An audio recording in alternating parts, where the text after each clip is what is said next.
ഒരു ജനപ്രതിനിധി ആരായിരിക്കണം എന്നുള്ളതാണ്. ജനങ്ങളുടെ കൂടെ നിന്ന് വിഷമിച്ച് ജനങ്ങളുടെ പ്രശ്നങ്ങൾ പഠിച്ച് വരുന്നവരായിരിക്കണം ജനപ്രതിനിധി ആയിരിക്കേണ്ടത്. ഇവിടുത്തെ ദാരിദ്ര്യ നിർമ്മാർജ്ജനത്തിന് എന്ത് ചെയ്തു? ഇവിടുത്തെ സാധാരണക്കാർക്ക് വേണ്ടി ഇവരെന്താ ചെയ്തു കോൺഗ്രസ്? നയിക്കാൻ പിണറായി വിജയൻ തന്നെയായിരിക്കും. അല്ല, അത് ഒരു പാർട്ടിയാണ് തീരുമാനിക്കുക. അതായിരിക്കും എന്നാണ് എനിക്ക് തോന്നുന്നത്.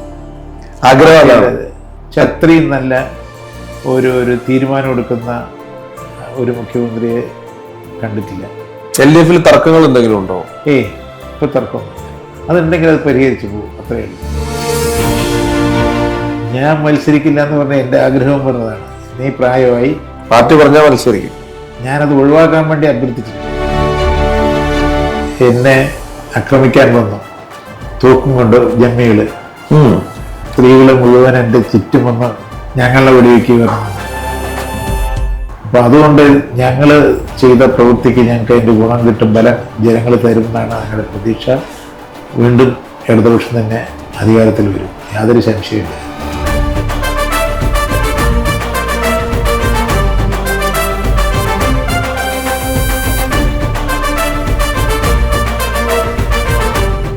നമസ്കാരം. ഡേവിഡ് MLA ഇന്നുള്ളത് ചിറ്റൂർ മണ്ഡലത്തിലാണ്. ചിറ്റൂരിന്റെ MLAയും വൈദ്യുതി മന്ത്രിയുമായ K. കൃഷ്ണൻകുട്ടിയെയാണ് നമ്മൾ ഇന്ന് കാണാൻ പോകുന്നത്. അദ്ദേഹം ഒരു കർഷകൻ കൂടിയാണ്. അതുകൊണ്ട് തന്നെ അദ്ദേഹത്തിന്റെ ഒരു ദിവസത്തെ തുടക്കം തന്റെ കൃഷിയിടങ്ങളിൽ തന്നെ ആയിരിക്കും. പോയി നോക്കാം നമുക്ക് എവിടെയാണ് അദ്ദേഹം ഉള്ളതെന്നത്.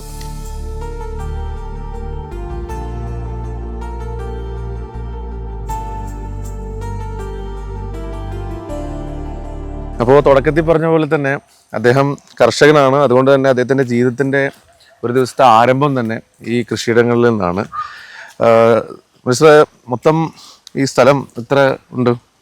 സ്ഥലം എനിക്കും മക്കൾക്ക് എല്ലാവർക്കും കൂടി 10-25 ഏക്കർ ഉണ്ടാവും. എല്ലാ മക്കൾക്കും ഭാഗിച്ചൊക്കെ കൊടുത്തു കഴിഞ്ഞു. പ്രധാനമായും ഈ വിളകളായിട്ടുള്ളത് നെറ്റ് ബങ്ക്, കോക്കനട്ടും പിന്നെ അരക്കനട്ടും പിന്നെ പെപ്പറും. ഓക്കെ. അപ്പോ ഇതൊക്കെ താങ്കൾ തന്നെ? ഞാൻ തന്നെ ഉണ്ടാക്കിയതാണ്. എൻ്റെ അച്ഛൻ തരുമ്പോൾ വെറും പറമ്പായിരുന്നു. ഓക്കെ. പിന്നെ ഇപ്പൊ മക്കൾക്ക് വാങ്ങിച്ചു കൊടുത്തതിന് ശേഷം അവരും ഈ ഒരു മേഖലയെ ഇഷ്ടപ്പെടുന്നവർ തന്നെയാണ്? ഇഷ്ടപ്പെടുന്നവരാണ്. അവർ ഒരാളെ നിൽക്കുന്നുള്ളൂ, ബാക്കിയുള്ളവരൊക്കെ ജോലിയുണ്ട്. അവരിങ്ങനെ ഇതെങ്ങനെയാ ഈ മേഖല, കാർഷിക മേഖല, പ്രത്യേകിച്ച് ഈ ജാതിക്ക് അടക്കമുള്ള വിളകൾക്കൊക്കെ ഇപ്പം നല്ല ലാഭം നമുക്കിതിൽ പ്രതീക്ഷിക്കാൻ സാധിക്കും? ഇപ്പോൾ വെറൈറ്റി ഉണ്ട്. കൂലി ചെലവ് ധാരാളമാണ്. കൂലി ധാരാളം, ലേബർ വേണം. അതിനൊത്ത ലാഭം ഇതിൽ നിന്ന് ലഭിക്കുന്നുണ്ടോ? മോശമില്ലാത്ത രീതിയിൽ തന്നെ. ഓക്കെ. ഇതിപ്പോ കേരളത്തിൽ തന്നെ ജാതി കൃഷിയിൽ അവാർഡ് കിട്ടിയത് ഇവിടെയാണ്. മകനാണ്. പക്ഷെ അത് താങ്കളാണ് കൃഷി ചെയ്തത്, പക്ഷെ മകനാണ് അവാർഡ് കിട്ടിയത്. എന്റെ പേർക്കാണുള്ളത്. ഓക്കെ. അപ്പൊ രാവിലെ വീട്ടിൽ നിന്ന് ഇറങ്ങിക്കഴിഞ്ഞാൽ ഞാനൊരു 5:30 മണിക്ക് ഇറങ്ങും. 5 മണിക്ക് എണിക്കും. 5 മണിക്ക് എണിച്ച് പല്ലൊക്കെ തേച്ച് ടൂത്ത് പീസ് ഇതൊക്കെ നോക്കിയിട്ട് അത് കഴിഞ്ഞാൽ ഇറങ്ങിയാൽ ഒരു 3/4 മണിക്കൂർ നേരം നടക്കും. എല്ലാ പറമ്പിൽ വന്ന് പോകും. അതിനുശേഷമാണ് ഇപ്പൊ ഓഫീസിലേക്കൊക്കെ പോകും. ഓക്കെ. പ്രധാനമായിട്ടും രാവിലെ ഭക്ഷണമൊക്കെ എങ്ങനെയാ? രാവിലെ ഭക്ഷണം എനിക്ക് വെജിറ്റേറിയൻസ് തന്നെ. അതിപ്പോ ഇന്നതൊന്നുമില്ല, അവരെന്താ ഉണ്ടാക്കി തരുന്നത് കഴിക്കും. ചിലപ്പോൾ കോറക്കൾ കഴിക്കും, ചിലപ്പോൾ ഇഡ്ഡലി കഴിക്കും, ചിലപ്പോൾ ഉപ്മാവ് കഴിക്കും. ഇതിനൊക്കെ നമ്മളിപ്പം സാറ് നീണ്ട വർഷം MLA ആയിരുന്നു, മന്ത്രിയായിരുന്നു, ഒന്നാം പിണറായി സർക്കാരിലടക്കം ഉണ്ടായിരുന്നു.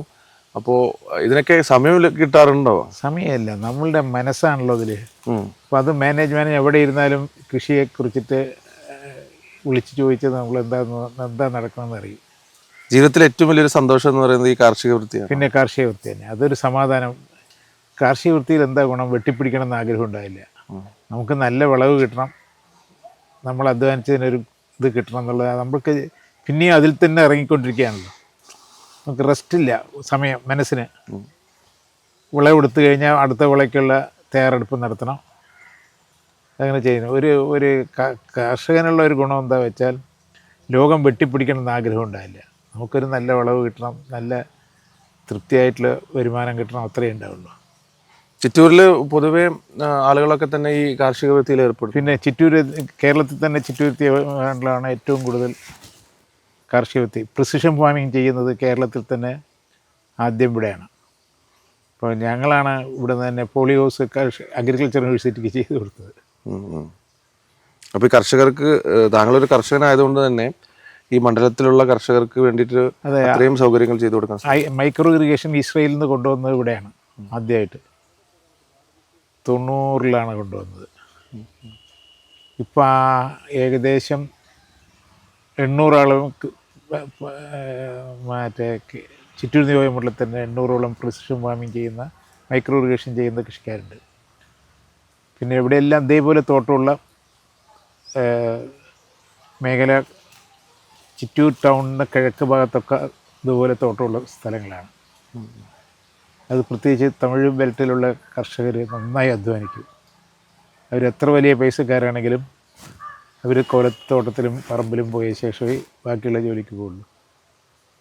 അതാണ് ആ ഒരു കൾച്ചർ. അതാണ് ഈ കൃഷിയുടെ അകത്തൊക്കെ നമുക്ക് നല്ല വായു, നല്ല എന്താ പറയുക, നേരത്തെ പറഞ്ഞ പോലെ തന്നെ മനസ്സിന് നല്ലൊരു സമാധാനം ഉണ്ടാവും. ഇവിടെ വരുമ്പോൾ നമുക്ക് വേറെ ചിന്തയൊന്നും വരില്ല. നമുക്ക് ഒരു ചെടി ഇങ്ങനെ ഒരു ചെറിയ വിഷമം തന്നു, ചെറിയൊരു കൊമ്പുണങ്ങിയാൽ നമ്മളത് ശ്രദ്ധിക്കും. അപ്പോൾ നമ്മുടെ കുഞ്ഞുങ്ങളിൽ എങ്ങനെയാണ് നോക്കുന്നത് അതുപോലെ നോക്കും. ജോലിക്കാരും നല്ല സപ്പോർട്ട് തന്നെയാണ്. നല്ല സപ്പോർട്ട് കിട്ടുന്നുണ്ട്. അവർ തന്നെയാണ് ഞാനില്ലെങ്കിലും നോക്കുന്നത്. മൊത്തം സാറിൻ്റെ കുടുംബവും ഇങ്ങനെ കൃഷി തന്നെയാണ്? ഇല്ല, മൂത്ത മകൻ മാത്രമേ വന്നിട്ടുള്ളൂ. അവൻ ജോലി ഉണ്ടായിരുന്നു റിസൈൻ ചെയ്യിപ്പിച്ച് കൊണ്ടുവന്നതാണ് അപ്പോൾ നോക്കാൻ വേണ്ടിയിട്ട്. മറ്റുള്ള കുട്ടികൾക്കൊക്കെ ജോലിയുണ്ട്. ഒരു പെൺകുട്ടിയും 3 ആൺകുട്ടിയാണ്. ഈ നാളികേരം ഇപ്പം എങ്ങനെ പോകുന്നു? 40-ാം ദിവസം ഇടും. 40-ാം ദിവസം തമിഴ്നാട്ടിൽ നിന്നുള്ള ആളുകൾ തന്നെ വന്നിട്ട് ഇട്ട് അവർ എണ്ണയെടുക്കും. അതാണ് എൻ്റെ സിസ്റ്റം. മറ്റ് നമ്മൾ പറിച്ചിടുകയല്ല, അവർ തന്നെ വന്നിടുകയാണ്. അങ്ങനെയാണ്, എണ്ണത്തിനാണ് നമ്മൾ വില വെച്ച് കണക്കാക്കുന്നത്. കഴുങ്ങ് ഇപ്പോൾ ലാഭകരമാണോ? കഴുങ്ങ് ലാഭകരമാണ്. ആണോ? അതെത്ര ഉണ്ട്? നമുക്ക് 10 ഏക്കറുണ്ട്. അതിൽ 10 ഏക്കറിലൊക്കെ കഴുകുന്നുണ്ട്. കുരുമുളക് വിയറ്റ്നാം മോഡലിൽ കുരുമുളക് വെച്ചിട്ടുണ്ട്. സയൻറ്റിഫിക്കായിട്ട് കോൺക്രീറ്റ് കാലിൽ. അതൊക്കെയാണ് എനിക്ക്. അപ്പോൾ പുതിയ മാർഗ്ഗങ്ങളും പഴയ കാലത്തെ മാർഗ്ഗങ്ങളും ഒക്കെ തന്നെ ഉപയോഗിക്കുന്നുണ്ട്. പ്രധാനമായും ഇതിൻ്റെ ഈ കൃഷിയിൽ നമുക്ക് ചിലവെന്ന് പറയുന്നത് ഇപ്പോൾ ഈ വർക്കേഴ്സിൻ്റെ ഒന്ന് കൂട്ടിക്കഴിഞ്ഞാൽ പിന്നെ അടുത്തത് ഫെർട്ടിലൈസർ. ഫെർട്ടിലൈസറിനെയൊക്കെ വില ഇങ്ങനെ വെറുതെ കൂടുകയല്ലേ. 400 രൂപയുടെ പൊട്ടാഷ് 1800 ഇത് സാധാരണ കർഷകർക്ക് ഇത് താങ്ങില്ല. എങ്ങനെ താങ്ങുന്നത്? കൃഷി കൊണ്ട് എങ്ങനെ മുതലാകും? ഇതിപ്പോൾ നമ്മളിങ്ങനെ സയൻറ്റിഫിക്കായിട്ട് വെച്ചുകയും വളരെ സയൻറ്റിഫിക്കായിട്ടുള്ള വെള്ളം കൊടുക്കൽ അങ്ങനെയൊക്കെ ചെയ്തുകൊണ്ടാണ് ഈ ഈൽഡ് കിട്ടുന്നത്. മറ്റവർക്ക് ഇത്ര ഈൽഡ് കിട്ടില്ലല്ലോ. അപ്പോൾ ഇതിലൊരു ലാഭം എന്നതിലുപരി നമുക്കൊരു മനസ്സിനൊരു തൃപ്തിയാണ്. അത് മാത്രമാണ് പ്രധാനമായി ഇതിനകത്ത് നിന്ന് കിട്ടുന്ന ഒരു ഇൻകം. കുഞ്ഞുങ്ങളെ നോക്കുമ്പോൾ ഉണ്ടാകുന്നൊരു സ്നേഹം എങ്ങനെയാണ് കിട്ടുക? അതേപോലെ തന്നെയാണത്.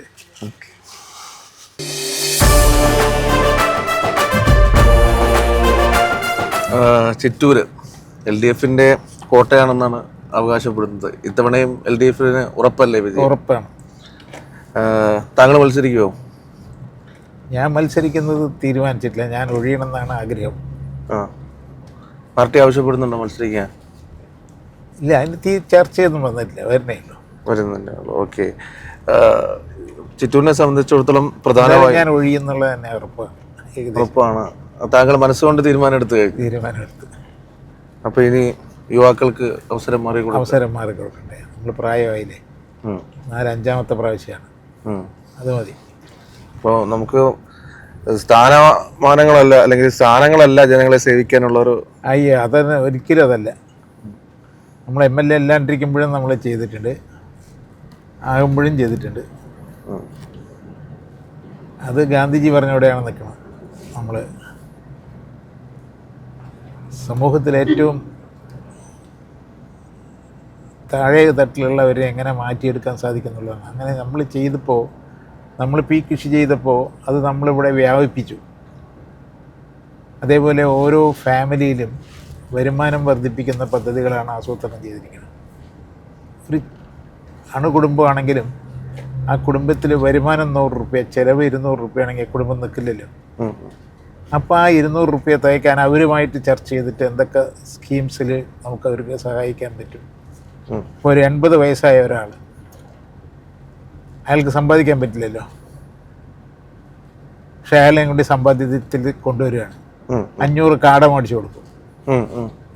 500 തീറ്റ ഇങ്ങനെ വയസ്സായ ആൾക്ക് ഇട്ട് കൊടുക്കാമല്ലോ. അപ്പോൾ 300 മുട്ട കിട്ടും.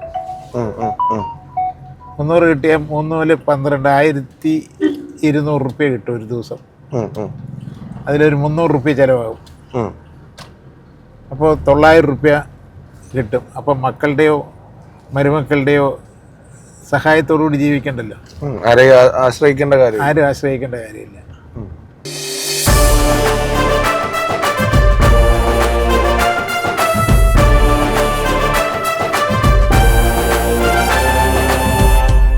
അപ്പോൾ ഒരുപാട് പേര് ഇതുപോലെ രാവിലെ MLA ഓഫീസിലേക്ക് കാണാൻ വരുന്നുണ്ട്. നമുക്ക് നേരത്തെ പറഞ്ഞു വെച്ചതിൽ കൂടെ പൂർത്തിയാക്കാം. ഈ വൈദ്യുതി വകുപ്പ് മന്ത്രി എന്ന നിലയിലേക്ക് നമ്മൾ പറഞ്ഞല്ലോ, ഈ പവർ കട്ട് എന്ന് പറയുന്ന പേര് പോലും ഇല്ലാതെയാക്കി വിവിധ തരത്തിലുള്ള പദ്ധതികൾ കൊണ്ടുവന്നു. മറ്റ് സംസ്ഥാനങ്ങളെ കൂടുതലായി നമുക്ക് ആശ്രയിക്കാതെ നമുക്ക് തന്നെ വൈദ്യുതി ഉൽപ്പാദനം നടത്താനൊക്കെ താങ്കളുടെ ഈ കാലഘട്ടത്തിൽ സാധിച്ചു. അങ്ങനെ ഒരുപാട് കാര്യങ്ങൾ ചെയ്യാൻ സാധിച്ചിട്ടുണ്ട്. അതിലേക്കൊക്കെ ഒരു തിരിഞ്ഞുനോട്ടം നടത്തുകയാണെങ്കിൽ എങ്ങനെയായിരിക്കും? 2016 മുതൽ കേരളത്തിൻ്റെ ഊർജ്ജ മേഖലയുടെ വികസനത്തിനായി KSEBിയിൽ 21,102.5 കോടി രൂപ ചിലവാക്കി. അതിൻ്റെ ഗുണമാണ് ഇപ്പോൾ ഇവിടെ കാണുന്നത്. എനർജി മാനേജ്മെൻറ്റ് സെൻറ്റർ KSEBിയിൽ 21,102.5 കോടിയും energy management 40,58,00,000, ANERT 283,18,00,000, electrical inspectorate 2,94,00,000 റുപ്യയും വിവിധ പദ്ധതികൾക്കായി വിനിയോഗിച്ചു. അതുകൊണ്ടാണ് നമുക്ക് ഈ നേട്ടം ഉണ്ടാക്കാൻ സാധിച്ചത്. ഒന്ന്, KSEBിൽ നടപ്പാക്കിയ വികസന പദ്ധതികൾ. 2,267.48 മെഗാവാട്ട് സ്ഥാപിതശേഷി കൂട്ടിച്ചേർത്തു. ഈ കറണ്ട് കട്ട് ഇല്ലാണ്ടായത് അതുകൊണ്ടാണ് കേട്ടോ. അതെ. ഇതിൽ 2,086 മെഗാവാട്ട് സൗരോർജ്ജത്തിൽ നിന്നും 179.65 മെഗാവാട്ട് ജലവൈദ്യുതി പദ്ധതികളിൽ നിന്നും 1.25 മെഗാവാട്ട് കാറ്റിൽ നിന്നുള്ള വൈദ്യുതി ഉൽപ്പാദന നിലയങ്ങളിൽ നിന്നുമാണ് ഉണ്ടായത്. ജലവൈദ്യുതികൾ Thottiyar 40 megawatt, Pallivasal extension 60 megawatt, Perunthenaruvi 6 megawatt, Vellathooval 3.6 megawatt എന്നീ പദ്ധതികൾ ഈ കാലയളവിൽ കമ്മീഷൻ ചെയ്തു.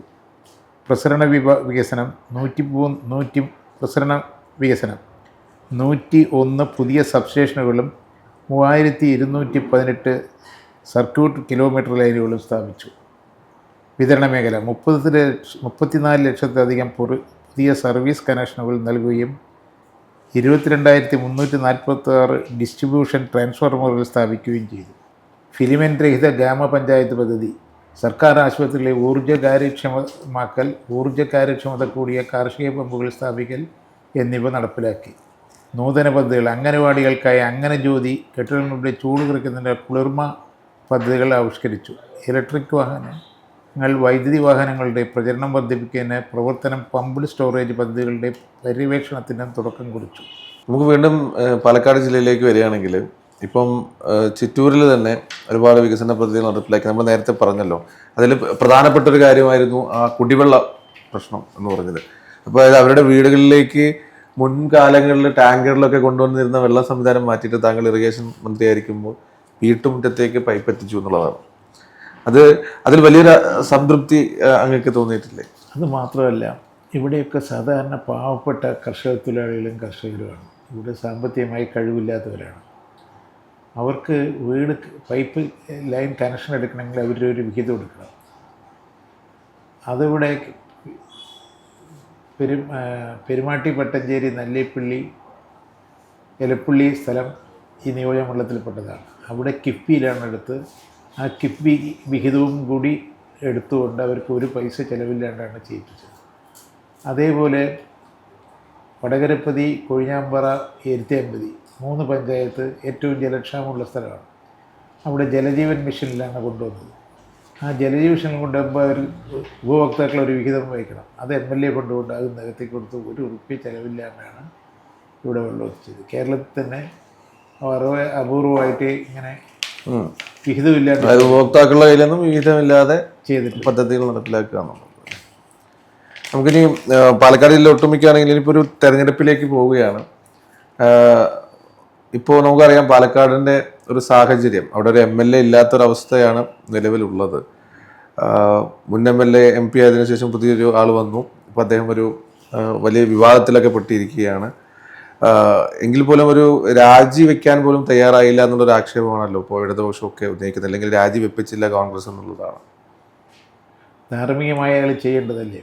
രാഷ്ട്രീയത്തിൽ ഒരു മാതൃക കാണിക്കേണ്ടതല്ലേ? അത് ചെയ്തില്ല. കോൺഗ്രസ് പാർട്ടി അതിനുവേണ്ടി രാജിവെക്കാനും പറഞ്ഞിട്ടില്ല.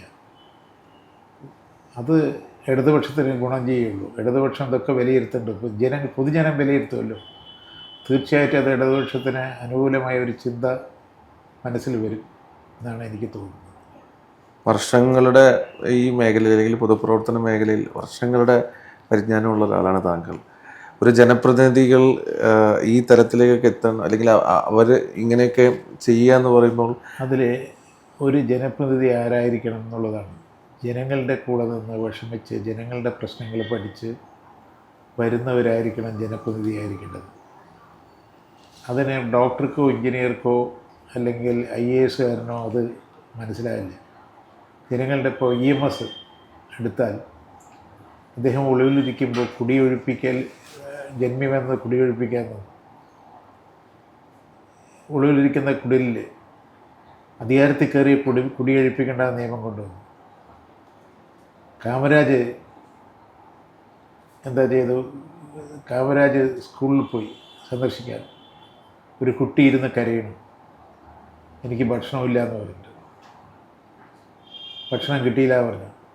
അപ്പോൾ കൂടെ ഉണ്ടായിരുന്ന ചീഫ് സെക്രട്ടറിയുടെ അടുത്ത് പറഞ്ഞു, ഇപ്പോൾ അയാൾക്ക് ഭക്ഷണം കൊടുക്കണം എന്ന് പറഞ്ഞു. അതിന് നിയമമില്ല പറഞ്ഞു. നിയമം ഉണ്ടാക്കി വൈകുന്നേരം ആകുമ്പോഴേക്കും ഇവിടെ വരണം കേട്ടോ പറഞ്ഞു. അങ്ങനെയാണ് മിഡ് ഡേ മീൽ ഇന്ത്യയിൽ മുഴുവൻ വന്നത് കുട്ടികൾക്ക്.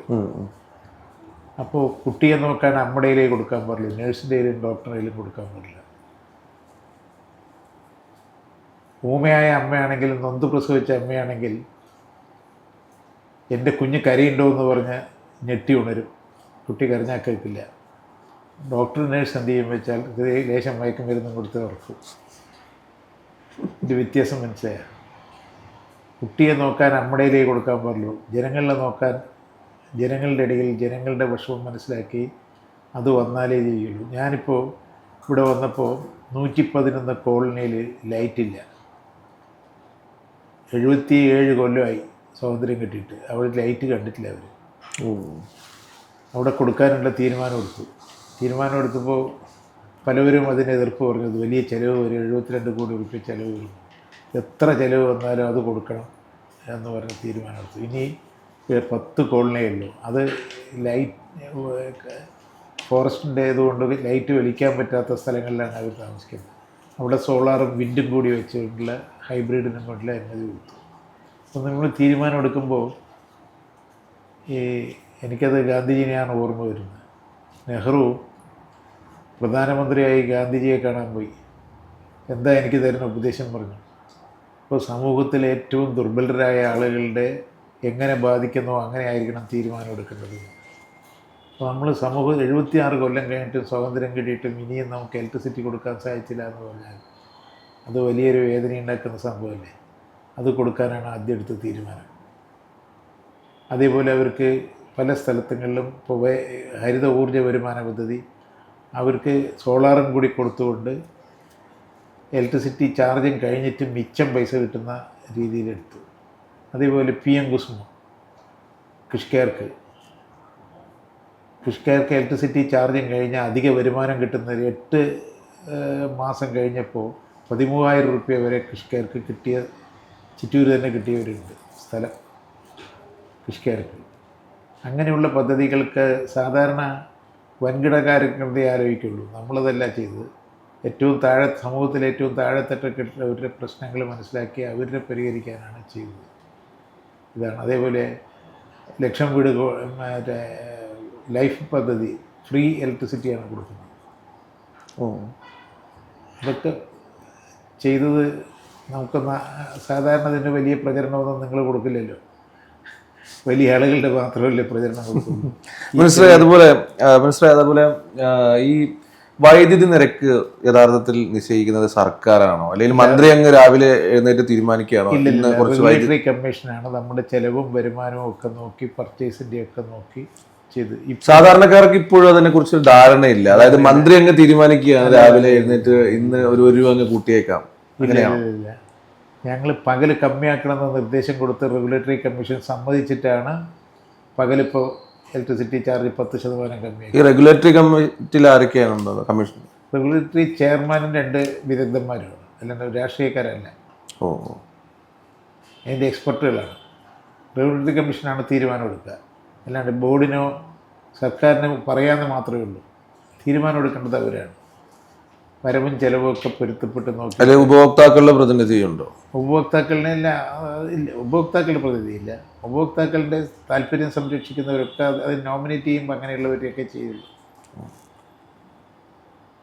അപ്പോൾ ആ കമ്മീഷൻ, അതായത് റെഗുലേറ്ററി കമ്മീഷൻ സർക്കാരിന് ഇങ്ങനെ ഒരു സംഗതി സമർപ്പിക്കുന്നു, ഡയറക്ഷൻ നൽകുകയാണ് ചെയ്യുന്നത്. അത് എന്താ പറയുക, ചിലപ്പോൾ നമുക്ക് 40% ഇവിടെയുള്ളൂ, ബാക്കി 60% പുറത്തുനിന്ന് മേടിക്കുകയാണ്. അപ്പോൾ പുറത്തുനിന്ന് മേടിക്കുമ്പോൾ പീക്ക് അവറിലൊക്കെ കൂടുതൽ ചാർജ് വരും. അപ്പോൾ നമുക്ക് കൂടുതൽ കൊടുക്കാതിരിക്കാൻ പറ്റില്ലല്ലോ. പിന്നെ ഉപയോഗങ്ങളും പീക്ക് അവറിലുള്ള ഉപയോഗം വല്ലാതെ വർദ്ധിക്കുകയാണ്. എല്ലാ വീടുകളിലും AC ആയി, എല്ലാ വീട്ടിലും TV ആയി, ഗ്രൈൻഡർ മെഷീനും മറ്റേ വാഷിംഗ് മെഷീനൊക്കെ വൈകുന്നേരമാണ് ഉപയോഗിക്കുന്നത്. ആ വൈകുന്നേരം ഉപയോഗിച്ചില്ലെങ്കിൽ കറണ്ട് ചാർജ് ഇപ്പോൾ പകലൊന്ന് റേറ്റ് കമ്മിയാക്കാൻ തീരുമാനിച്ചിട്ടുണ്ട്. ഇപ്പോൾ റെഗുലേറ്ററി കമ്മീഷൻ്റെ മുമ്പിലാണ്. അങ്ങനെ വന്നാൽ ഈ ഉപയോഗത്തിലൊരു നിയന്ത്രണം കൊണ്ടുവന്നാൽ വളരെ ഇപ്പോഴുള്ള ഇലക്ട്രിസിറ്റി ചാർജിനേക്കാളും കമ്മിയായി കിട്ടാനാണ് സാധ്യത. പക്ഷേ വൈകുന്നേരം വന്ന ശേഷം ഈ വാഷിംഗ് മെഷീനും ഗ്രൈൻഡറൊക്കെ ഉപയോഗിക്കുന്നതിൻ്റെ ഒരു രീതി മാറി പകൽ ഉപയോഗിക്കാൻ തുടങ്ങിയാൽ അതൊക്കെ കമ്മിയാക്കാൻ പറ്റുമല്ലോ. അതായത് ശ്രദ്ധിച്ച് ഉപയോഗം നടത്തിയാൽ വളരെ കുറച്ച് വൈദ്യുതി മാത്രമേ വരുള്ളൂ. പിന്നെ പരമാവധി രാത്രി സമയങ്ങളിൽ, അതായത് ഏതാണ്ട് ഒരു 10 മണി വരെ വൈകുന്നേരം 5 മണി മുതൽ ഉപയോഗം വളരെ വലുതാണ്. അത് മാത്രമല്ല, നമ്മളിപ്പോൾ ആദിവാസികൾക്ക് ലൈൻ ഉണ്ടാക്കി കൊടുക്കുന്നു, അവർക്ക് ഇലക്ട്രിസിറ്റി ചാർജ് കമ്മിയായി കൊടുക്കുന്നു, കർഷകർക്ക് 2 റുപ്യ താഴെ ഇലക്ട്രിസിറ്റി കൊടുക്കുന്നു. ഇതൊക്കെ കൊടുക്കുന്നതാണ് സാമ്പത്തികമായി കഴിവുള്ളവരിനെ ചുമത്തിയിട്ട് വേണ്ട ഇവർക്ക് കൊടുക്കണമെങ്കിൽ, അല്ലാണ്ട് വേറെ ഒന്നും എടുത്ത് കൊടുക്കാൻ പറ്റില്ലല്ലോ. അതുകൊണ്ടാണ് ചെറിയ ചാർജ് വർധനവ് പറയുന്നത്. അത് ഇവർക്കൊക്കെ ഫ്രീ ആയിട്ട് കൊടുക്കുന്ന ഒരു സംഭവം ഉണ്ടല്ലോ, അത് കേരളത്തിൽ തന്നെ എത്രയും കൊടുക്കുന്നുള്ളൂ. അതാണ് എനിക്ക് പറയാനുള്ളത്. ഇപ്പോൾ വൈദ്യുതി ഉപയോഗം പരമാവധി കുറക്കുക എന്നുള്ളത് അല്ല, അത് പീക്ക് അവറിലൊന്ന് കുറച്ചാൽ മതി. ബാക്കിയുള്ളത് നമുക്ക് കുഴപ്പമില്ല. പകലൊക്കെ നമുക്ക് എക്സസ് ആയിട്ട് വരുന്നുണ്ട്. ഇപ്പോൾ ഇടതുപക്ഷം 2 തവണ ഭരണം നടത്തി. എനിക്ക് തോന്നുന്നു കേരളത്തിൽ തന്നെ ആദ്യമായിട്ടായിരിക്കും ഒരു മുന്നണി രണ്ടാമതൊരു തുടർ ഭരണം എന്നുള്ളത്. സാധാരണ ഒരു 5 വർഷം LDF, 5 വർഷം UDF, അങ്ങനെ മാറി മാറി ഭരിച്ച സമ്പ്രദായങ്ങളൊക്കെ ഉണ്ട്. ഇത്തവണയും ഇനിയൊരു മൂന്നാമതും ഒരു തുടർ ഭരണം തീർച്ചയായിട്ടും ഉണ്ടാവും. കാരണം അത്ര നല്ല വികസനമാണ് നടത്തിയിരിക്കുന്നത്. ഇപ്പോൾ ഈ ചിറ്റൂർ നിയോജകമണ്ഡലത്തിൽ തന്നെ എടുത്താൽ 3005 കോടി രൂപയുടെ വികസനം നടത്തി. പൊതുവിദ്യാഭ്യാസത്തിന് 60 കോടി, എല്ലാ സ്കൂളുകളും ഹൈടെക്കാക്കി. സ്കൂളുകളൊക്കെ ഒരു കോൺവെൻറ്റിൻ്റെ പൊതുവിദ്യാഭ്യാസ സംരക്ഷണ യജ്ഞം കോൺവെൻറ്റിൻ്റെ അതേ പബ്ലിക് സ്കൂളുകളുടെ അതേ സ്റ്റാൻഡേർഡിൽ കൊണ്ടുവരാൻ സാധിച്ചു. ഇപ്പോൾ സർക്കാർ സ്കൂളും പ്രൈവറ്റ് സ്കൂളും കണ്ടാൽ നമുക്ക് മനസ്സിലാവില്ല. അതിൻ്റെ റിസൾട്ട് ഇവിടെ 70% അല്ല 78% റിസൾട്ട് 10ാം ക്ലാസ്സിൽ കുട്ടികൾ പാസ്സായത്. വിദ്യാകിരൺ എന്ന് പറഞ്ഞ പദ്ധതി കൊണ്ടുവന്ന് രവീന്ദ്ര മാഷാണെന്ന് അതിന് താല്പര്യം കൊടുത്തത്. ഞാനും രവീന്ദ്ര മാഷും കൂടി ഇവിടെ ഇരുന്ന് ഒരു ദിവസം മുഴുവൻ ഇരുന്ന് വർക്ക് ചെയ്ത് അധ്യാപകന്മാരെയൊക്കെ വിളിച്ചിട്ടാണ് വിദ്യാകിരൺ പറഞ്ഞ പദ്ധതി കൊണ്ടുവന്നത്. അപ്പോൾ ഏറ്റവും വീക്കായി കിടക്കുന്ന കുട്ടികളിനെ, അച്ഛനമ്മ ഭക്ഷണം കിട്ടാത്ത കുട്ടികൾ, അങ്ങനെയൊക്കെ അവരിനെ സെലക്ട് ചെയ്ത് അവർക്കൊരു പ്രത്യേക കോച്ചിങ്ങും ഭക്ഷണവും ഉൾപ്പെടെ കൊടുത്തുകൊണ്ടാണ് ഞങ്ങളത് നടത്തിയത്. ഇപ്പോൾ 99.6 നമുക്ക് റിസൾട്ട്. വലിയൊരു മാറ്റമില്ല. അത് ഞങ്ങളുടെ കഴിവല്ല, അധ്യാപകന്മാരുടെ ഒരു കഴിവാണ്. അധ്യാപകന്മാർ ആത്മാർത്ഥമായി നിന്നതിൻ്റെ ഫലമാണ് അതങ്ങനെ കൊണ്ടെത്തിച്ചാൽ മതി. രക്ഷിതാക്കളെയും കൂടി നമ്മൾ ഉണ്ടാക്കി അവരെയും കൂടി വിളിച്ചിരുത്തി സംസാരിച്ചിട്ടാണ് അങ്ങനെ ഒരു തീരുമാനം എടുത്തത്. അത് കേരളത്തിൽ തന്നെ വിദ്യാകിരൺ ആദ്യം ഇവിടെ കൊണ്ടുവന്ന് അത് പിന്നെ ഇപ്പോൾ കേരളം മുഴുവൻ വ്യാപിച്ചിട്ടുണ്ട്. അതാണ് ടെക്നിക്കൽ വിദ്യാഭ്യാസം 17 കോടി, ഉന്നത വിദ്യാഭ്യാസം 60 കോടി. ചിറ്റൂർ കോളേജ് 4ാമത്തെയായി അവരുടെ ഇതിൽ. പണ്ട് വളരെ മോശമായി കിടന്ന സ്ഥലമായിരുന്നു. 60 കോടി റുപ്യയാണ് ആ ചിറ്റൂർ കോളേജിന് മാത്രം ചെലവ് ചെയ്തിരിക്കുന്നത് എല്ലാ നിലയ്ക്കും. ആരോഗ്യം 103 കോടി. ഇപ്പോൾ അതിൻ്റെ കൂടെ 10 കോടി റുപ്യയുടെ ക്വാർട്ടേഴ്സിന് അനുമതി കിട്ടിയിട്ടുണ്ട്. അതിൻ്റെ ഉദ്ഘാടനവും കഴിക്കാൻ പോവുകയാണ്. RBC 2ാം ഘട്ടം 951 കോടി ജലസേചനത്തിന് ചിലവാക്കി. RBC മാത്രം കനാലിൻ്റെ 2ാം ഘട്ടത്തിന് 500 കോടി. കുരിയാർകുറ്റി കാരപ്പാറ പ്രോജക്റ്റ് ചിറ്റൂരല്ല, പക്ഷേ ചിറ്റൂരിലേക്കാണ് ആ വെള്ളത്തിൻ്റെ ഉപയോഗം. അപ്പോൾ ഞാൻ ഇറിഗേഷൻ്റെ മന്ത്രിയായിരിക്കുമ്പോഴാണ് അത് DPR ഉണ്ടാക്കാൻ തീരുമാനിച്ചത്. DPR ഉണ്ടാക്കി വന്നിട്ടുണ്ട്. കുടിവെള്ളം 443 കോടി റുപ്യ ചെലവ് ചെയ്തു. എല്ലാ വീട്ടിലും കുടിവെള്ളം എത്തിച്ചിട്ടുണ്ട്. ഇനി പുതിയ വീട് കെട്ടിയവിടെ എത്താത്തവിടേക്കുള്ള പൈസയും ഇപ്പോൾ വെച്ചിട്ടുണ്ട്. അതായത് ഈ പദ്ധതി നടപ്പാക്കിയ ശേഷം പുതിയ വീട് കെട്ടിയ സ്ഥലങ്ങളുണ്ടാവുമല്ലോ, അവർക്കും കൂടി വെക്കാനുള്ള പദ്ധതി. അപ്പോൾ ഒരു പൈസ ഉപഭോക്താവിൻ്റെ ചിലവില്ലാതെയാണ് കണക്ഷൻ കൊടുത്തത്. ഗ്രാമീണ റോഡുകളുടെ പുനരുദ്ധാരണം 7 കോടി. മുഖ്യമന്ത്രിയുടെ തദ്ദേശ റോഡ് പുനരുദ്ധാരണ പദ്ധതി 11 കോടി. മറ്റു ഫണ്ടുകൾ റോഡുകൾ 90 കോടി. പൊതുമരാമത്ത് കെട്ടിട നിർമ്മാണ പ്രവൃത്തികൾക്ക് 54.63 കോടി. പെരുമാട്ടി മാർക്കറ്റ് 20 കോടി. മൂലത്തറ ഇക്കോ ടൂറിസം പാർക്ക് 7.49 കോടി. പെരുമാട്ടി ഇന്നൊവേഷൻ പാർക്ക് 1 കോടി. ശോകനാശിനി പുഴ തീരത്ത് നടപ്പാതയും ആംഫി തിയേറ്റർ നിർമ്മാണവും 3 കോടി വെച്ചിട്ട് അതിൻ്റെ ചെറിയ സ്ഥലത്തിൻ്റെ തർക്കം കൊണ്ട് നിൽക്കുകയാണ്. അല്ലെങ്കിൽ അത് കിട്ടും. ജിംനേഷ്യം 1.20 കോടി.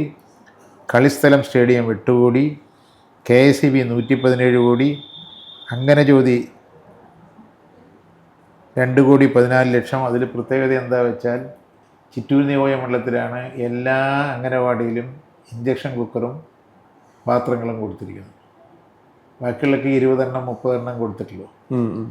ചിറ്റൂർ നിയോജകമണ്ഡലത്തിൽ മുഴുവൻ അംഗനവാടികളിലും കൊടുത്തു. ഇനി അവിടെ സോളാറും കൂടി വെച്ച് കൊടുക്കാൻ പോവുകയാണ്. അതിലെന്താ വെച്ചാൽ എന്താ കാരണം അങ്ങനെ ഒരു ചിറ്റൂരിൻ്റെ ഉണ്ടായ ഒരു സംഭവം, ഒരു മെഡിക്കൽ ടെസ്റ്റ് കുട്ടികളിൽ നടത്തിയപ്പോൾ ഈ ഗ്യാസിൻ്റെ മണം അടിച്ചിട്ട് അവർക്ക് വിഷമം വരുന്നുണ്ട് എന്നുള്ളതൊരു മെഡിക്കൽ ടെസ്റ്റിൽ ഡോക്ടർമാരൊരു ക്യാമ്പ് നടത്തിയപ്പോൾ പറഞ്ഞു. അങ്ങനെയാണ് ഒറ്റ തീരുമാനം എടുത്തത്. ഇവിടെ ഗ്യാസിൻ്റെ ഉപയോഗം കുറച്ചുകൊണ്ട് സോളാറിലേക്കല്ല, ഇലക്ട്രിസിറ്റി ഇൻഡക്ഷൻ കുക്കറും അടുപ്പുകളും കൊടുത്തു. ഇനിയിപ്പോൾ സോളാറും കൂടി കൊടുക്കുന്നുണ്ട്. സോളാർ ഇപ്പോൾ കുറേ മറ്റേ അംഗനവാടികളിൽ കൊടുത്തു. അപ്പോൾ ഇലക്ട്രിസിറ്റി ചാർജ് എന്താ വെച്ചാൽ അതിലെന്താ ബുദ്ധിമുട്ടെന്നറിയോ, മരത്തിൻ്റെ താഴെയായിരിക്കും പല അംഗനവാടികളും. അപ്പോൾ അവിടെ നമുക്കത് വെക്കാൻ പറ്റില്ല. തെക്ക് പടിഞ്ഞാറൻ വെയിൽ കിട്ടിയാലേ ഇത് വെക്കാൻ പറ്റുള്ളൂ. അത് ഉള്ളവിടെ മാത്രമേ ചെയ്യുള്ളൂ. അതേപോലെ ബിൽഡിങ്ങിൻ്റെ ഒരു ഉറപ്പും കൂടി വേണമല്ലോ. ആ സ്ഥലങ്ങളിലൊക്കെ വെച്ച് കൊടുക്കാൻ, ഫ്രീ ആയിട്ട് വെച്ച് കൊടുക്കാൻ തീരുമാനിച്ചിട്ടുണ്ട്. അതാണ് ഞാൻ തീരുമാനം എടുക്കുമ്പോൾ നമ്മൾ സാധാരണക്കാരിൽ ഏറ്റവും പാവപ്പെട്ട കുട്ടികളിൽ പാവപ്പെട്ടവരെ അവർക്കാണ് മുൻഗണന കൊടുത്തത്. അങ്ങനെ ചോദ്യം അതാണ്. ഹൈമാസ്റ്റ് ലൈറ്റ് 2 കോടി റുപ്യ. ആംബുലൻസ് 50 ലക്ഷം. School bus. അങ്ങനെ 3035 കോടി റുപ്യോളം വികസനം നടത്തിയിട്ടുണ്ട്. ഇതിൻ്റെ പേരിലാണ് അത് പണ്ട് 100 കോടി പോലും തികയാത്ത സ്ഥലത്താണ് ഈ 3035 കോടി എത്തിയത്. ഇതിലെന്താ ബി ജെ പി അല്ല കോൺഗ്രസ്സുകാരനും ബി ജെ പിക്കാരനും പറയുന്നത്? അങ്ങനെ ഇത് വേണ്ടെന്നാ. ഒന്നും ചെയ്യാത്തവരാണ് ഇതിനെക്കുറിച്ച് പറയുന്നത്. ഞങ്ങൾക്കെന്താ ധൈര്യം വെച്ചാൽ ഇത്രയും വലിയ വികസന പ്രവർത്തനം ജനങ്ങളത് മറക്കില്ല എന്നുള്ള തോന്നലുണ്ട്. വികസനം പറഞ്ഞുകൊണ്ട് തന്നെ ആളുകളുടെ അടുത്തേക്ക് എത്താൻ പറ്റുന്ന ഒരു ആത്മവിശ്വാസമുണ്ട്, ധൈര്യമുണ്ട്. അത് പാർലമെൻറ്റ് മറ്റേ പഞ്ചായത്ത് ഇലക്ഷൻ കാണണ്ട, അത് വ്യക്തികളിൽ കേന്ദ്രീകരിച്ചിട്ടുള്ള ഇലക്ഷനാണ്. ഇതല്ല, ഒരു ജനങ്ങൾ വിലയിരുത്തി തന്നെ ചെയ്യുന്നത്, അതിന് സംശയമൊന്നുമില്ല. പാർലമെൻറ്റ് ഇലക്ഷനിൽ വേറൊന്നാണ്, അസംബ്ലി ഇലക്ഷൻ വരുമ്പോൾ വേറൊന്നാണ്. അസംബ്ലി ഇലക്ഷനിൽ പിണറായി ഗവൺമെൻറ് തന്നെയാണ് മുൻതൂക്കമെന്നാണ് എൻ്റെ വിശ്വാസം. എൻ്റെ അനുഭവത്തിൻ്റെ പേരിൽ വിളിച്ചത് പറയാണ്. UDF സംബന്ധിച്ചിടത്തോളം അവർ ഭരിക്കാനുള്ള തീരുമാനം, അതായത് എന്താ അവരുടെ ഉദ്ദേശം, അവരെന്താ ലക്ഷ്യം, ജനങ്ങളോട് അവരെന്താ പറയേണ്ടത്? ഇപ്പോൾ കർഷകരുടെ മേഖലയിൽ എന്താ അവർ പറയണം? ഇപ്പോൾ കാർഷിക മേഖലയിൽ ഈ കുഴപ്പമുണ്ടാക്കി വെച്ചത് അവരല്ലേ? നരസിംഹറാവു അല്ലേ? വിദേശത്ത് നിന്ന് ഇറക്കുമതി തീരുമാനിച്ചതാരാ? അവരല്ലേ? അത് തുടരണോ ബി ജെ പി എന്നല്ലേ ഉള്ളൂ? എന്താണ് കാർഷിക മേഖലയിൽ അവർ ചെയ്ത കാര്യം? ഇവിടുത്തെ ദാരിദ്ര്യ നിർമ്മാർജ്ജനത്തിന് എന്ത് ചെയ്തു? ഇവിടുത്തെ സാധാരണക്കാർക്ക് വേണ്ടി ഇവരെന്താ ചെയ്ത് കോൺഗ്രസ്? എന്നിട്ട് വേണ്ട, അല്ലെങ്കിൽ അവർക്കിപ്പോൾ എന്താ ഒരു ജനങ്ങളുടെ മുമ്പിൽ വെക്കാനുള്ള നിർദ്ദേശം എന്താണ് അവർക്ക്? ഇതിനേക്കാളും സാധാരണക്കാരനെ ഉദ്ദേശിച്ചിട്ട് എന്ത് പരിപാടിയാണ് അവർ ആസൂത്രണം ചെയ്യാൻ പോകുന്നത്? ഞാൻ കേട്ടില്ല. കുറ്റം പറയൽ മാത്രം, വികസനത്തിൽ അത് ചെയ്തില്ല ഇത് ചെയ്തില്ല. ഇപ്പോൾ ലൈറ്റ് കത്തിയില്ല, ലൈറ്റ് ഇട്ടതിനെക്കുറിച്ചൊന്നും പറയുന്നില്ല. അങ്ങനെയുള്ള വിമർശനമുള്ളൂ. യഥാർത്ഥത്തിൽ എന്താ ഇവർ വിമർശനം? എന്തിനാണ് വിമർശിക്കുന്നത്? വിമർശനത്തിനൊരു കാരണം വേണ്ടേ? അതവർക്ക് പറയാനില്ലല്ലോ. അപ്പോൾ അതുകൊണ്ട് ഞങ്ങൾ ചെയ്ത പ്രവൃത്തിക്ക് ഞങ്ങൾക്ക് അതിൻ്റെ ഗുണം കിട്ടും, ബലം ജനങ്ങൾ തരും എന്നാണ് ഞങ്ങളുടെ പ്രതീക്ഷ. വീണ്ടും ഇടതുപക്ഷം തന്നെ അധികാരത്തിൽ വരും, യാതൊരു സംശയമില്ല. നയിക്കാൻ പിണറായി വിജയൻ തന്നെ ആയിരിക്കും? അല്ല, അതൊരു പാർട്ടിയാണ് തീരുമാനിക്കുക. അതായിരിക്കും എന്നാണ് എനിക്ക് തോന്നുന്നത്. പിണറായി വിജയൻ തന്നെ ആയിരിക്കും? അതായിരിക്കും അല്ല, ഞങ്ങൾക്കത് പറയാൻ പറ്റില്ലല്ലോ. ആഗ്രഹം താങ്കളുടെ ആഗ്രഹം? എൻ്റെ ആഗ്രഹം അതാണ്. പക്ഷെ അത്രയും നല്ല ഒരു തീരുമാനം എടുക്കുന്ന ഒരു മുഖ്യമന്ത്രിയെ കണ്ടിട്ടില്ല. അതുകൊണ്ടാണ് ഒരു തീരുമാനം എടുത്തുകൊണ്ട് പോകും, ഇതിൽ ഉറച്ചു നിൽക്കുകയും ചെയ്യും. ഈ ആരോപണങ്ങൾ ഇപ്പം കഴിഞ്ഞ തവണയേക്കാൾ ആരോപണങ്ങൾ ഇത്തവണ കുറവാണെന്നെങ്കിൽ പറയാം. പക്ഷേ അതിഗൗരവകരമായ ഒരുപാട് ആരോപണങ്ങൾ, ഇപ്പോൾ ഈ സ്വർണ്ണപ്പാളി മോഷണം, മല്ലി സ്വർണ്ണ കൊള്ളയുടെ, അതിപ്പോൾ ഇപ്പം മാത്രമല്ലല്ലോ, അതിന് മുമ്പും ഉണ്ടായിട്ടുണ്ട്. അത് ബോർഡും അവിടുത്തെ ജീവനക്കാരും കൂടി ചെയ്തതിനെല്ലാം കൂടി ഇപ്പം നിങ്ങളുടെ വീട്ടിലിപ്പോൾ ഒരു കള്ളം കിടന്നു കഴിഞ്ഞാൽ പിണറായിയാണ് ഉത്തരവാദി എന്ന് പറഞ്ഞാൽ പിന്നെ നമുക്ക് എന്തെങ്കിലും പറയാൻ പറ്റുമോ? നിങ്ങളൊരു സംഗതി, നിങ്ങളിപ്പോൾ ക്യാമറ ഏൽപ്പിച്ചിട്ടുണ്ട്. ക്യാമറ നിങ്ങൾ ആർക്കെങ്കിലും വിൽക്കുക അല്ലെങ്കിൽ പാർട്സ് മാറ്റി ചെയ്താലോ? അതിൻ്റെ ഉടമസ്ഥനാണോ അതിൻ്റെ പങ്ക്? അത് ഇലക്ട്രിസിറ്റി മറ്റേ ദേവസ്വം ബോർഡിനെ ചുമതല ഏൽപ്പിച്ചു, ദേവസ്വം ജീവനക്കാരാണ് അത് കൈകാര്യം ചെയ്തത്. അതൊക്കെ ഇപ്പോൾ വെളിയിൽ വരുന്നുണ്ടല്ലോ. അല്ലാണ്ട് മന്ത്രിമാർക്കൊന്നും യാതൊരു അതിൽ പങ്കേ ഇല്ല. അപ്പോൾ മറ്റൊന്നും പറയാനില്ലാത്തത് കൊണ്ട് ഇതിനെ കയറ്റിക്കൊണ്ടുവരികയാണ്. ഈ വികസന പ്രവർത്തനങ്ങൾ നടത്തിയതിനെക്കുറിച്ച് അവർക്ക് ഒരു അഭിപ്രായമില്ലല്ലോ. ഇത്രയും വലിയ വികസന പ്രവർത്തനം നടത്തി ദാരിദ്ര്യമില്ലാത്തൊരു സ്റ്റേറ്റ് ഇന്ത്യയിൽ വേറെ എവിടെയെങ്കിലും ഉണ്ടോ? ഇപ്പോൾ ഞാൻ ചോദിക്കട്ടെ, കൃഷിക്കാർക്ക് തന്നെ ഒരു ഏക്കറിൽ 27,000 റുപ്യയാണ് സബ്സിഡി ആയിട്ട് കൊടുക്കുന്നത്. എക്സസ് 6 റുപ്യ 30 പൈസ വെച്ചതിൽ ഇന്ത്യയിൽ വേറെ ഏതെങ്കിലും ഒരു സംസ്ഥാനം ചെയ്യുന്നുണ്ടോ? അത് പോരാന്നുള്ളത് വേറെ കാര്യം. എന്നാൽ അത് കൊടുക്കുന്നത് കേരളമാണ്, വേറെ ഒരു സംസ്ഥാനവും ചെയ്യുന്നില്ലല്ലോ. എന്തായാലും വീണ്ടും LDF തന്നെ ഉണ്ടാകും, ഒരു സംശയമില്ലാതെ LDF തന്നെ അധികാരത്തിൽ വരും. അതിന് ശക്തി പകരാൻ താങ്കളും താങ്കളുടെ പാർട്ടിയും കൂടെ തന്നെ ഉണ്ടായിരിക്കും. തീർച്ചയായിട്ടും ഉണ്ടാവും. LDF എല്ലാവരും കൂടി ഉള്ളതല്ലേ, എല്ലാവരുടെയും കൂടി സംഭാവനയല്ലേ അത്. LDF തർക്കങ്ങൾ എന്തെങ്കിലും ഉണ്ടോ? ഇപ്പോൾ തർക്കമൊന്നുമില്ല. അതുണ്ടെങ്കിൽ അത് പരിഹരിച്ചു പോകും, അത്രയേ ഉള്ളൂ. താങ്കളുടെ പാർട്ടിയും കൂടുതൽ സീറ്റുകളോ അങ്ങനെ എന്തെങ്കിലും ആവശ്യപ്പെടുന്നുണ്ടോ, അതോ ഇപ്പോഴുള്ള സ്ഥിതി തന്നെയാണോ? അതൊക്കെ പാർട്ടി കമ്മിറ്റിയാണ് തീരുമാനിക്കുക. മാത്യു ടിരുത്തൻ്റെ അടുത്ത് ചോദിക്കണം. ഞങ്ങളത് കമ്മിറ്റി കൂടിയിട്ടില്ല, അങ്ങനെ ഒരു ചർച്ചയോ വന്നിട്ടില്ല. ഇനി കൂടാൻ പോകുന്നേ ഉള്ളൂ. താങ്കൾ മത്സരിക്കില്ല എന്ന് പറഞ്ഞു. മാത്തുട്ടി തോമസ് ഉണ്ടായിരിക്കും പ്രാവശ്യം. ഞാൻ മത്സരിക്കില്ല എന്ന് പറഞ്ഞാൽ എൻ്റെ ആഗ്രഹം പറഞ്ഞതാണ്. ഇന്നീ പ്രായമായി, പാർട്ടി പറഞ്ഞാൽ മത്സരിക്കും. ഞാനത് ഒഴിവാക്കാൻ വേണ്ടി അഭ്യർത്ഥിച്ചിട്ടുണ്ട്. ഏത് വകുപ്പിന്റെ മന്ത്രി ഏതായിരുന്നു ഏറ്റവും കൂടുതൽ ഒരു സംതൃപ്തിയും അല്ലെങ്കിൽ ഒരു ആശ്വാസവും അല്ലെങ്കിൽ ഇഷ്ടപ്പെട്ട ഏത് വകുപ്പായിരുന്നു? എനിക്ക് ഇറിഗേഷൻ തന്നെയായിരുന്നു. ഇറിഗേഷനാണ്. പക്ഷേ ആ കുടിവെള്ളം കൊടുക്കുന്നതിൻ്റെയൊക്കെ, അതേപോലെ പറമ്പിക്കുളം കരാർ പ്രകാരം വെള്ളം മേടിച്ചെടുക്കുന്നതിൽ വലിയ പങ്ക് വഹിച്ചു. വെള്ളത്തിന് അല്ലെങ്കിൽ എല്ലാ സമയത്തും കൃഷിക്കാർക്ക് ഇവിടെ പ്രശ്നമാണ്. ചിറ്റൂർ നിയോജക മണ്ഡലത്തിൽ വെള്ളം കിട്ടിയില്ല, പകുതി ഉണങ്ങിപ്പോയി. അതേ മറന്ന ആളുകൾക്ക് ഇപ്പോൾ എക്സസ് വെള്ളമാണ് ഇപ്പോൾ വരുന്നത്, കൂടുതലാണ്. ഇപ്പം ഇത്രയും ഇതൊക്കെ ആയിട്ട് നമ്മൾ സാധാരണക്കാരുടെ കൂടെ പ്രായഭേദമന്യേ താങ്കളെ വിളിക്കുന്ന ഏട്ടാ എന്നുള്ളൊരു രീതിയിൽ നിൽക്കണം. എല്ലാവരും എന്നെ ഏട്ടാ വിളിക്കാം. മന്ത്രി നേരം ആരും വിളിക്കാറില്ല. ചെറിയ കുട്ടികൾ പോലും തമാശ കൃഷിവണ്ടിയാണെന്നേ പറയുള്ളൂ. അതൊക്കെ ഒരു പരസ്പര ബന്ധമാണത്. ഇവിടെ അയിത്തം ഉണ്ടായിരുന്നു പണ്ട്. ഞങ്ങളിവിടെ വരുമ്പോൾ വഴി ചോദിക്കുകയാണ്. അപ്പം ആദ്യം മിനിസ്റ്ററുടെ വീട് എവിടെയെന്ന് വെച്ചപ്പോൾ എന്ത് എന്നുള്ളൊരു ചോദ്യം. പിന്നെ അല്ല കൃഷ്ണൻകുട്ടിയായിട്ടുണ്ട്, ഈ വീട് ഈ വഴി അങ്ങ് പോയാൽ മതി എന്നാണ് പറഞ്ഞത്. അറിയില്ല അവർക്ക് മിനിസ്റ്ററാണ്. നമ്മളങ്ങനെ ബന്ധപ്പെടാറുമില്ല. എല്ലാവരുടെയും ഏട്ടന്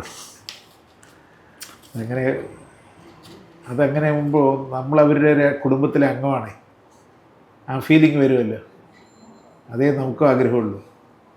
മറ്റേത് നാളെ പോകുമല്ലോ, ഏട്ടൻ പോവില്ലല്ലോ. അതെ. മന്ത്രി എന്നുള്ളത് ഏട്ടൻ പോകത്തില്ല. ഞങ്ങൾ ഐത്യത്തെ കുറിച്ചായിരുന്നു. ഇവിടെ ചിറ്റൂർ നിയോജകമണ്ഡലത്തിൽ തമിഴ് ബെൽറ്റിൽ അയിത്തം ഉണ്ടായിരുന്നു. സമുദായങ്ങൾ പട്ടികജാതി പട്ടികവർഗക്കാർക്ക് വെള്ളം എടുക്കാൻ കൊടുക്കില്ല. അപ്പോൾ അന്ന് വെള്ളമില്ലല്ലോ. വെള്ളം വരുമ്പോൾ കിണറിൽ നിന്ന് ഒരാളെ എടുത്തു കൊടുക്കുകയാണ്. അപ്പോൾ അവർക്ക് ആ വെള്ളം കിട്ടണമെങ്കിൽ കുറഞ്ഞ കൂലിക്ക് പണിയും ചെയ്യണം. അങ്ങനെയായിരുന്നു. അതിനെതിരായി വലിയ ശക്തമായ സമരം നടത്തി. ഞാൻ തന്നെയാണ് നടത്തിയത്. ഞങ്ങൾ തന്നെയാണ് നടത്തിയപ്പോൾ എന്നെ ആക്രമിക്കാൻ വന്നു, തോക്കും കൊണ്ട് ജമ്മികൾ. അപ്പോൾ എന്നെ തടഞ്ഞു നിർത്തിയതാരറിയോ? സ്ത്രീകൾ മുഴുവൻ എൻ്റെ ചുറ്റും വന്ന് ഞങ്ങളെ വെടിവെക്കുക പറഞ്ഞു. ആദ്യം ഞങ്ങളെ വെടിവെക്കുക, എന്നിട്ട് ചെയ്യാതെ. അങ്ങനെയൊക്കെ ഒരുപാട് സമരങ്ങളും നടത്തിയൊരു സ്ഥലം. അല്ലാണ്ട് വെറുതെ ഈ കാലത്ത് എനിക്ക് വന്നതല്ല. അതുകൊണ്ടാണ് നമുക്ക് അയിത്തത്തിനെതിരായി വലിയ പോരാട്ടമാണ് ഇവിടെ നടത്തിയത്. എന്നിട്ട് കരുണാകരനായിരുന്നു ചീഫ് മിനിസ്റ്റർ. ഇത് കണ്ടിട്ട് കരുണാകരൻ ഇവിടെ പന്തി ഭോജനത്തിന് വന്നു. ഹരിജനങ്ങളെയും കൂട്ടിയിട്ട് പന്തി ഭോജനത്തിന് ഞങ്ങളൊക്കെ കൂടി ഇരുന്ന് ഒരു ഇലയിൽ ഇരുന്നിട്ട് ഹരിജനങ്ങളും ഞങ്ങളെല്ലാം കൂടി മുഖ്യമന്ത്രിയും ഇരുന്നു. പക്ഷെ ഉണ്ട് കഴിഞ്ഞപ്പോൾ ഇല അവിടെ വെച്ചിട്ട് പോയി. അത് പട്ടികജാതിക്കാരെടുത്ത് ഞാനപ്പോൾ അതിനോടൊക്കെ ഉണ്ടാക്കി. അവരെ കൊണ്ട് ഇല എടുപ്പിക്കാൻ പാടില്ല പറഞ്ഞു. അല്ല, അന്നത്തെ ഒരു എന്താണ് ആവേശം, അല്ലെങ്കിൽ അവരോടുള്ളൊരു കമ്മിറ്റ്മെൻറ്റ്, അങ്ങനെയൊക്കെ ഇവിടെ ചെയ്തിട്ടുണ്ട്. അപ്പോൾ ഇപ്പോൾ കാണുന്ന ഒരാളല്ല. അപ്പോൾ ഈ പുതിയ തലമുറയ്ക്ക് വേണ്ട രീതിയിൽ അറിയില്ല എന്ന് തോന്നുന്നില്ലേ? അറിയില്ല. നമ്മളതൊന്നും പറയാനൊന്നുമില്ല. കർഷക തൊഴിലാളി സമരമൊക്കെ നടത്തിയതൊക്കെ ഇവിടുന്നാണ്. അയിത്തത്തിൻ്റെ ഭയങ്കര പ്രശ്നമായിരുന്നു. കേരളം മുഴുവൻ ശ്രദ്ധിച്ച സമരങ്ങളായിരുന്നു. എന്തായാലും തെരഞ്ഞെടുപ്പിനെ നേരിടാൻ LDFും അതോടൊപ്പം തന്നെ ഇദ്ദേഹത്തിൻ്റെ പാർട്ടിയും ഒക്കെ തയ്യാറാണ്. പാലക്കാടിനെ സംബന്ധിച്ചിടത്തോളം, വിശേഷ ചിറ്റൂരിനെ സംബന്ധിച്ചിടത്തോളം അദ്ദേഹം എപ്പോഴും കർഷകർക്കൊപ്പവും സാധാരണക്കാർക്കൊപ്പവും വേണ്ടി പ്രയത്നിക്കാനും അതിന് സമയം കണ്ടെത്താനുമാണ് ചെലവഴിച്ചത്.